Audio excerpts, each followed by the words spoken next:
100%. So back to norm. Okay, cool. yeah, yeah, You know, and I don't care what anybody says. It's cold and flu season. I know we did away with the flu a couple years ago when COVID hit, never to be seen again. I However, know. it's still cold and I, flu season. I know stuff happens, I know. right? Good grief. Well, you know, and I'd like to get a plug or two from you here in just a second, Yeah, if you sure. could. But I got to tell you though, you know, it's like I kind of felt a little bad. I discovered you earlier this year, Uh-huh. but I didn't have a clue as to how extensive your career has been.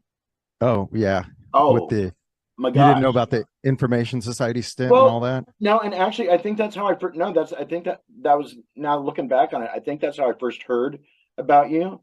But Yeah, between probably. that, yeah, between that, just your like, you know, your solo stuff, everything, and just like, wow, I really need to backtrack here and like, Well, that's cool. That's great. I mean, I'm glad you reached out to me. oh my Um, gosh, yeah. Well, you know, I actually had James Cassidy on not that long ago. oh, really? That's cool. Yeah, Yeah, we I haven't talked to him in a long time. really. Yeah, it's been a while. Okay, Yeah, okay. yeah. Um, you know, I got to say, I mean, I've been doing this. I've been DJing since like 1984, Yeah. straight out of high school. You must be a rock star. Eh, Yeah, I'm more of a wannabe rock star. okay, a synth star. Synth star. There we go. Yeah, Well, that's it. I'll do the lead in here real quick. Hey guys, you are Yeah. watching the Groove Zones, the Black Friday specials. It is the day after Thanksgiving, 2022, and this is DJ D Phoenix coming to you live from Olympia, Washington. And today I am totally stoked. I get to hang for a few with Christopher Anton. I would begin to list the different bands that he's been with, but let me just say Information I was Society, doing a Depeche Mode tribute. And Route then 101. well, this was called 101 back then. Okay, So there's a okay. lot of little things Oh my I've done gosh. in the past. Yeah. Okay. And so this was in LA. I'm going to interrupt your intro. I'm sorry. No, no, But no. Go for it. It's your um yeah, so I met Brent back then in about 2006, and that was about the time I was leaving the tribute world and I was going into Information Society, because that started early, like January 2006 for me. wow. So Okay. yeah, so I was never really in anything with Brent, Okay. although we did parallel, we did Depeche Mode at the same time and stuff like that. So Gotcha. Okay. there is that Hi nuance. guys. Hey guys, guess what? I have not a clue as to what I'm talking about, but Christopher Anton from Information Society is hanging with me today anyway. Chris, how are you? Absolutely. I'm doing pretty good now. Yeah. Good. Good, good. Yeah, I've been busy. I would imagine, Just yeah, your plate's got to be just a little full. yeah, it is a little bit. I'll bet. I'll I bet. don't um So what's your been current doing project right now? well. Last year we released the Christopher Anton CD. It was sort of an amalgamation of a compilation, but it was also new material. Okay. So I don't know what you would call that. I call it just a new album. It was Right. called Genesis of Sound 2. And Been that was the listening end to of it. right. That was the end of last year. Okay. And since then, we started off really strong, but then with COVID, things got really weird. So we weren't able to do a whole lot, but we did some solid shows. And then I also joined a an 80s cover band, and that thing has been keeping me really busy. So we're doing like new wave every weekend Wow. locally around Houston. Yeah, Houston. that's just Okay. and that's something that's kept me really busy. But on the Christopher Anton front, we've also been doing some stuff with that. We did a private party not too long ago, Okay. and I just realized recently, and I'm meaning to get to this. I've got about like 20 to 30 demos that I need to put into, completely stuff that's never been released, that I'm trying to get together and produce the right way so that I can do another album. Wow. Maybe probably next year sometime. I'll Okay. have that done in some way, shape, or form, or at least, Cool. yeah, at least an EP or something like that. It's kind of How, a weird territory we're in now, as especially independent musicians. You almost kind of want to keep singles coming out, and that's also another thing I've been doing. yeah. Is Okay. yeah, Okay. You probably understand that from DJing and everything, how, Totally. yeah, And actually, and not to cut you off, but you're right though, because actually, especially over the past couple of years, so many of these new artists that have popped up in this time frame are doing that single a month release. You know, right. they're not doing a full album. They're Yeah. and it's almost kind of like a teaser each month. So by the time that like you're done with that, either that album or that project or release or whatever, you already exposed your fan base to like a whole new slew of music, but just kind of like, you know, one at a time. And I think that's a great way to go. I I think, don't know that the music companies would ever dug that, but you know, yeah, probably, the music companies will do whatever they can do to make money. But I think, to stay alive nowadays, you kind of have to take it, at least that approach on some sort of level, at least release a signal every so often, a right. single, and then albums just seem to be, I love albums. I love the idea of an album, but it's really difficult to if you're on your own, you've got to sustain somehow and keep your relevancy going. And there's just so much. I think it's really great, what the internet has done to music. There are some downsides to any kind of a major change like that, but Right. Right. overall, you've got full control over what you're doing. It's just that you're swamped with everybody else's stuff competing with you at the same time. So you Exactly. have to you have to just keep things rolling, Right. and it's hard to do. Especially with as vast as the field is now. I mean, Yeah, like even being a DJ, like I always kind of I think there might have been a point years ago, but recently though, there are so many artists out there, I can't keep up. I mean, yeah. and it you know it depends on your genre.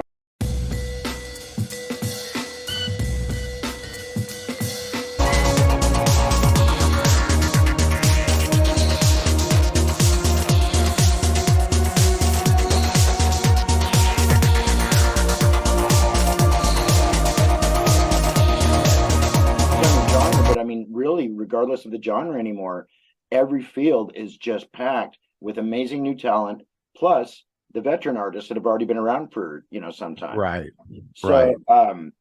and it's yeah, you're right though too. I think the pandemic and everything totally changed the music industry. It's Yeah, kind of put the power back in the hands of a lot of the artists in a lot of ways, except for the fact now, and I don't remember who it was that I was talking to a couple days ago, but he was a little downtrodden because of the fact that he's his own chauffeur, he's his own booking agent. You know, that's the problem. That's the exactly. problem. It takes some resilience to keep it all going, and it's very easy if you're all alone. It's very easy to just, if you have a bad day, that it just affects everything across the board. You have to keep your spirits up and No keep a doubt. positive attitude. So Yeah. it makes me wonder what, it's a completely different personality that can break through now as opposed to before. And I think we've lost some, I don't know if there's ever going to be another Prince, another Michael Jackson, there are some good talent out there, There is. like The Weeknd. I love Okay. that guy. And Okay. we covered his song Blinding Lights, and I saw that. Okay. yeah, That's yeah, where that was from. and we took it in a completely different direction. His was almost like a throwback to Aha. It sounded kind of like Take on Me, sort of, it had that Right. sort of vibe about it. Right. Very retro. And then we took that and flipped it and made it more like a Duran Duran ballad kind of a thing. Okay. Yeah, I forget where I was. I was saying We were talking about the weekend. The Weekend, and we covered Blinding Lights. I did that Right. with Nick James, Right. producer, and we flipped it around. We made it a ballad, and he created a really cool soundscape with it. It's very smooth, and it's sounds more like it kind of reminds me of a Duran Duran ballad, the way Right. we did. Yeah. Right. Yeah. And that was well received. And I think we did it about a year and a half ago. Okay. And Okay. then since then we also just released a single. We covered that classic Kiss song, I Was Made for Loving You, which we did is kind of like a tongue-in-cheek, like, let's see if we can do this. And it went over pretty well. I I thought mean, so. yeah. Because now that's not to say that that hasn't been covered by probably by a bunch of like local bar bands or whatever. But Right. I'm only personally aware of just a couple of different versions of that. Obviously, the original Kiss. One was from the late 80s by the Nasty Boys. Oh, I don't remember that. Okay. I'll have to look for that. Dude, check Nasty. that one out. When I I will. was when I was DJing a corner jukebox here in Olympia, actually that thing had just come out, and it was awesome because of the fact that, especially at that point in time, it had taken heavy metal and totally mixed it up with that late 80s club sound. Yeah. You know, Yeah. when did you get into music, or have you always kind of been into it? I was about 15 years old, so that would have been 1984, 85-ish. Yeah. Yeah. And I started playing bass because I wanted to be like John Taylor from Duran Duran. That He's was getting all the my girls, dream. you know. Well, there, that didn't hurt to see, Right. this guy, but he was just fantastic on the bass. Oh, yeah. And Duran Duran just, oh my gosh. I mean, I think the more time goes on, the more I look back at that band, and certain bands haven't aged This very is well, Mike but Score from A Flock of Seagulls with DJ D Phoenix, and this is the Groove Zone. Yes. And then they all get back in the car and they're like, "Oh, you wouldn't believe it." And I'm like, "Oh Yeah. my gosh." Anyway, Yeah. but Yeah. they're one of the only bands that I have really gotten into that much. Yeah, me too. Me too. I was pretty, I mean, in the late 80s especially, that was almost all I was listening to. Depeche Mode, The Cure, New Order, probably shows in the music that I do, that Right. I promote, produce now. But yeah, I was really in deep with Depeche. I mean, really back then. And I went to see, the first time I saw them was 87. It was Music for the Masses For the tour, Masses. but it was Okay. before the Rose Bowl, and that was in San Diego. But I've never had good seats for a Depeche Mode concert. That's what bums me out. So I saw them then. I saw them twice in LA. Okay. For Violator. Then I saw them in LA for the Songs of Faith and Devotion. Okay. And then again, 2005, playing the Angel. I think that was the last time. Oh, okay. I've seen them about what I count, 4 or 5 times with all that. Right. Yeah. Right. Oh, Violator was the first one I saw. Faith and Devotion was the second. Exciter was the third, and Playing the Angel was the fourth. Yeah. So I caught them all later on in the game, but and I don't know. I think it's funny because I mean, I remember being like such a DM proponent that, like trying to explain to people who this band was, first of all. Right. And I'm not a singer, so if you get me to sing People Are Personal Jesus, I'm going to mess it up. But all those years of like trying to like help promote this band, and they finally hit that like total iconic level. But like you said, though, they're basically considered a rock band now. Yeah. And in so many ways, it's true. Let's kind of regear this a little bit. Thank you. Yeah, you bet. Information Society. How did that come about? So that was kind of started in late 2005, was when Paul Robb I got into his radar somehow. And he ended up emailing me saying he was putting the band back together. Would I be interested? And I think this all came about. I don't know exactly, because I think it all came about. I had covered What's on Your Mind, and this is back in MySpace days. And you remember you could put your own music or whatever music you liked on your profile. So I covered What's on Your Mind. I put it out there. Okay. And I think that's how he got a hold of me. But he just emailed me out of the blue and said, "Hey, are you interested?" And I went in and I spoke with him a couple of times, and we had a couple of meetings. He gave me a little test to do where I sang What's on Your Mind and recorded it and gave it back to him. I passed that test, and we hit it off really well. So then we started recording an album, and pretty soon after that, it took us about a year till that was released. So because Synthesizer wasn't released until 2007. So in that meantime, we released an EP called Oscillator. This is all 2006. And then we did a bunch of shows. We went to Brazil, did a big show in Sao Paulo.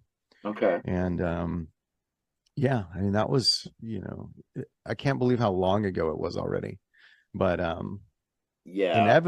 inevitably with that, Kurt ended up coming back in as the singer again.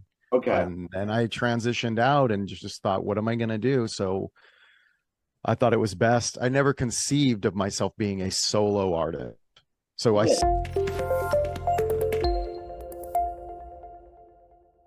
that carried on until, you know, maybe early 20s, and then it just, you know, phased out. Right. Yeah. Well, it's cool when you're a college age kid, you know, Right. just zipping around town. You haven't had to make that commitment to a car yet, maybe. And Right. yeah. Your And world's very small too. You know, exactly. you don't have to go anywhere. That's what I was going to ask you. Where were you like born and raised at? Where'd you kind of So grow? I was born in San Gabriel, California, which is LA County, close to Alhambra, Pasadena, Mhm. out in that area. Okay. So, I'm sorry, east side of LA. Okay. Was born there, but then grew up mostly in Rancho Cucamonga, which is okay. like inland, and the 909 they call it now, that area. 909. Yeah. I did a small yeah, no idea. We did a small stint in like Pacific Palisades, so I was kind of all over. Okay. And then once I graduated high school, I was kind of all over Long Beach and LA. Okay. And Orange County. Okay. I was kind of a vagabond. I was all over the map of Southern California, while just trying to figure out what I was like. So Right. Well, that's Southern California, so okay. For a split second, I almost thought it glitched. I was going to say no way. I don't think it did. Okay, good. Thank God. Maybe it was that acid flashback from 1987. I don't know. Anyway, yeah. I don't know what's that? All that acid talk is getting to the. Yeah, I know. We can drop that. The fans already know, but no, I was just kind of wondering if like maybe you had grown up in the Texas area. And No, but for a brief about 2.5, 3 years, when I was 3 years old to 6 years old, my dad was a banker and he was a VP of Texas Commerce Bank. So we did move. We left San Gabriel. We went to Houston, but then we came back a few years later. Oh, okay. So I had this really like brief stint in Houston when I was really young. Don't remember much of it. So. And isn't that where you're based out of now, though? Yeah, we're northwest of Houston. I would call this the Houston area. Yeah. Okay. Yeah, that's what I thought. Is it nice down there?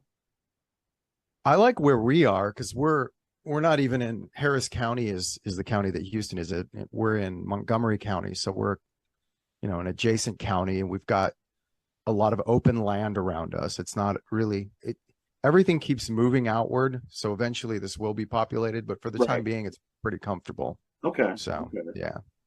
I was amazed on a cross-country trip back in 2008 just how massive Texas is. I mean, from like, it's insane. Oh my Lord. Any state that takes you more than one day going from one side to the next is a state that I don't want to have to frequent very often. Right. So we've made that drive from here to LA a lot, quite a few times. Yeah. And when you get to El Paso from here, you're halfway. You're still in Texas. Oh, yeah, you're halfway. Really? Okay. Halfway I spent some time in El Paso. That was an awful lot of fun. Okay. Yeah. Huh. Wow. Yeah.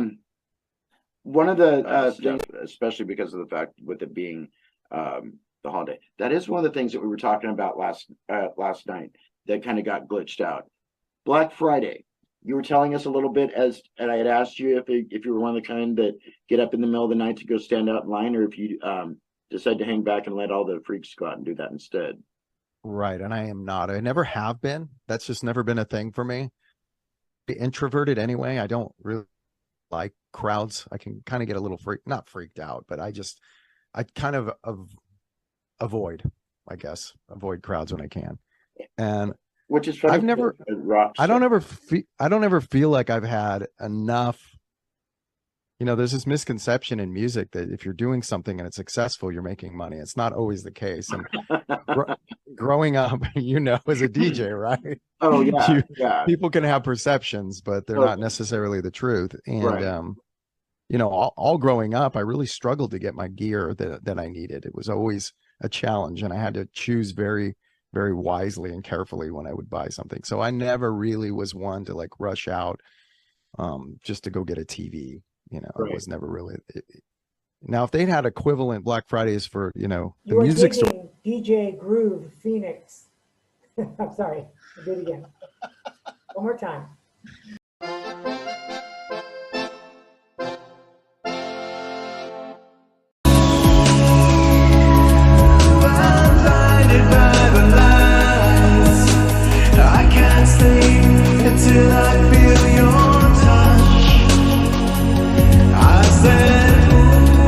On the right, second from the top. I press that, the sound goes off. No way. And then I can pump in peace. Yeah. Oh my gosh. Yeah. Now, I've only noticed those for like maybe up here like for the last like year and a half, maybe Yeah. quite 2 years, and I could have been here longer. But it's just like, good grief. I want to quit being inundated and bombarded with Right. advertisements and commercials and stuff. Well, we could go on this for a long time. You remember when Total Recall, that movie came out, and it was all about like being constantly bombarded with advertising and stuff, and it seemed so futuristic, but we're here. We are here. Yeah, no doubt. Yeah. Yeah. Blade Runner, another example of just Exactly. you know, it's like the commercialism and stuff that was in that. And I really think that some of these authors, some of these writers really had a pretty good idea of what the future was going to be, at least at that, you know, at that rate. Yeah. Wow. Yeah, some people are just kind of in tune with that. You know, if you look at George Orwell, 1984, obviously, and then that was Philip K. Dick that wrote the Blade Runner thing, right? That sounds right. Yeah. And his stories were always, you know, supposedly he was really nuts, but when it came to writing, he is in tune with something. Really? Absolutely. Yeah. Wow. You know, for that matter, though, too, to a degree, even though he had a tendency to be a lot darker, but Rod Serling. Oh yeah. You know. Yeah, those were all cautionary tales, right? Yeah, and usually multi-layered. You know, you had like the story that seemed really apparent, like on the surface, but there were some really weird twisted, like, you know, like subplots and stuff like that in some of those. Yeah. In the okay. 80s. Okay. Always striving for a certain type of a sound that I heard, and you know, you realize that was what, 4 decades ago or whatever it was. I'm in denial. I am too. Totally in denial. Yeah.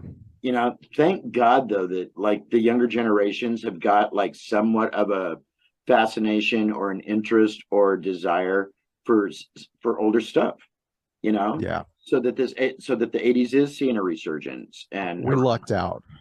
Oh my gosh. Yeah, no doubt. Yeah.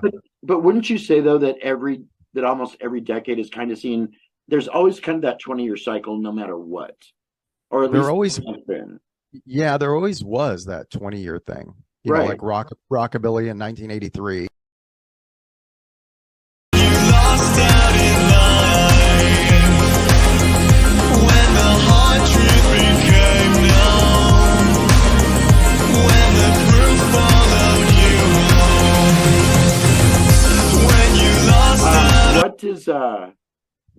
And I might have already covered this yesterday, but what's on board for Christopher Anton in the next I know you were telling us yesterday, but maybe not. Yeah, so well, we did Genesis of Sound 2 was released late last year, and we've just been kind of riding on that. We've done some shows, like we did the show with Fancy and Ken Laszlo, and that was great.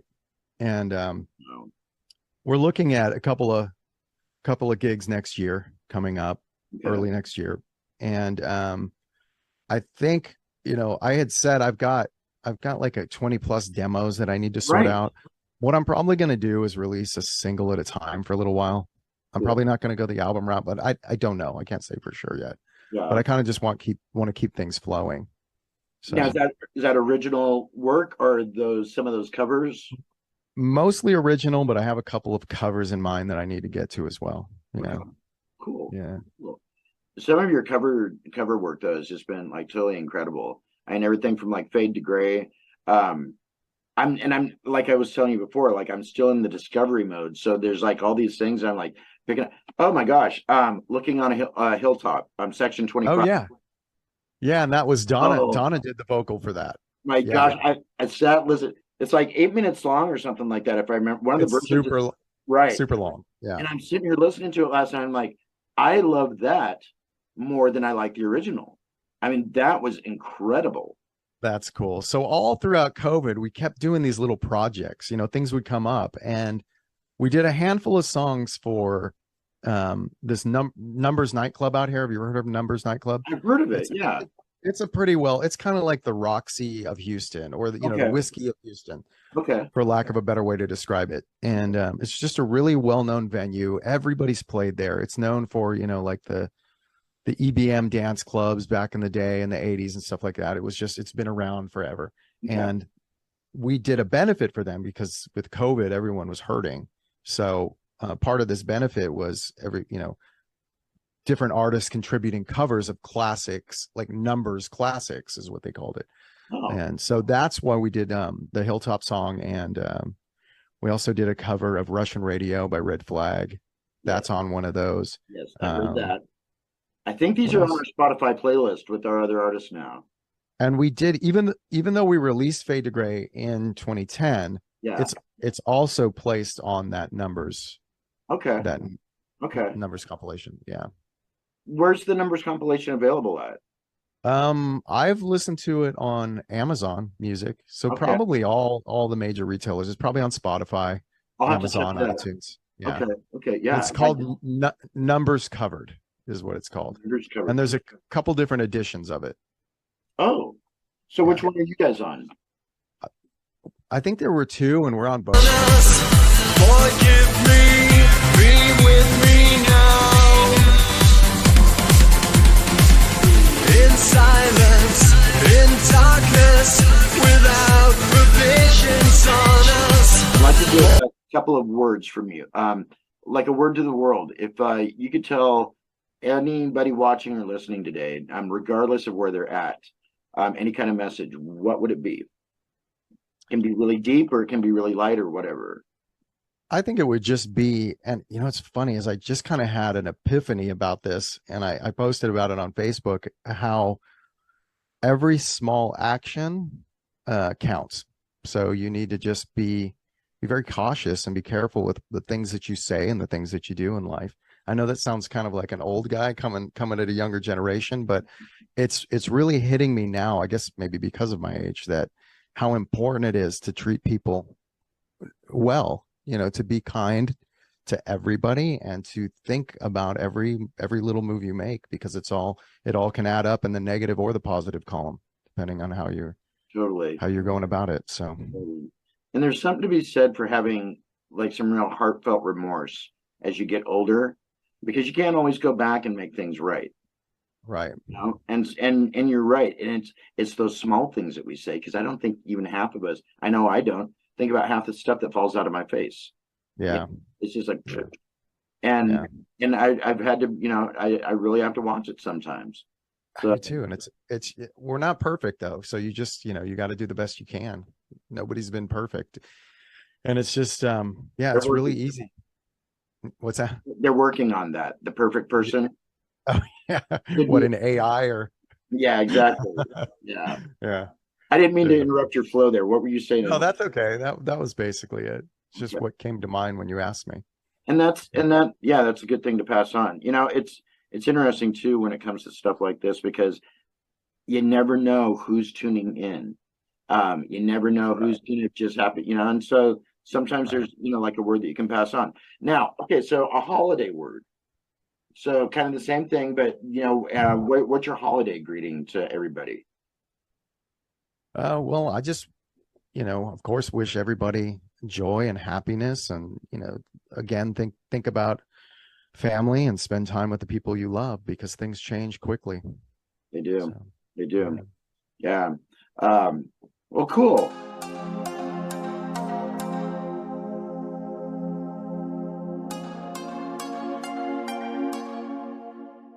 Hey, this is James Cassidy from Information Society here with DJ Phoenix, and you're on the Groove Zone from Olympia, Washington, babe. Ow! All right. Rock and roll. Dos Tres. Michael Corcio from the 3 o'clock, the Salvation Army, the Permanent Green Light, and I'm probably forgetting something. But anyway, you're watching Black Friday special. Yes, you are. Keep doing it. Keep it up, Buttercup. Thank you, sir. Oh, my pleasure. Awesome.